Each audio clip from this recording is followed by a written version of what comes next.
আসসালামু আলাইকুম ওয়া রাহমাতুল্লাহি ওয়া বারাকাতুহু। আল খেদমা ন্যাচারাল কেয়ার থেকে আমি মুফতি জহিরুল ইসলাম আজকে উপস্থিত হয়েছি একটা ডায়াবেটিস সম্পর্কে নিয়ে আলোচনা করার জন্য। বিশেষ করে ডায়াবেটিস বলা হয় মানুষের সকল রোগের মা, মানে সকল রোগের মূল হলো ডায়াবেটিস। ডায়াবেটিস থেকে মানুষের বিভিন্ন রোগ হয়ে থাকে। ডায়াবেটিসটা হলো মানুষের, আমরা অনেক সময় ডায়াবেটিসের কারণে আমরা ডায়াবেটিসের বিভিন্ন ওষুধ খেতে খেতে খেতে খেতে একসময় আমাদের ডায়াবেটিসের ওষুধে আর কাজ করে না। তখন আমরা কি করি, সুই নিয়ে থাকি, ইনসুলিন নিয়ে থাকি। তো যারা একবার ইনসুলিন নেয় তাদের জীবনটা একটা কষ্টদায়ক একটা জীবন হয়ে যায়। সেক্ষেত্রে আমাদের আল খেদমা ন্যাচারালকের একটা প্রোডাক্ট ডায়াবেটিস নিরাময় পাউডার, ডায়াবেটিস নিরাময় পাউডারটা, এই ডায়াবেটিস নিরাময় পাউডারটা খেলে আপনার 1 থেকে 7 দিনের মধ্যে ডায়াবেটিসটা নিয়ন্ত্রণে চলে আসবে, কন্ট্রোলের মধ্যে নিয়ে আসবে।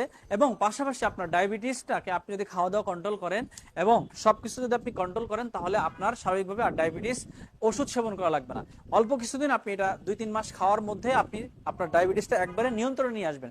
এরপরে ডায়েট কন্ট্রোল করলে আশা করি ইনশাল্লাহ আপনার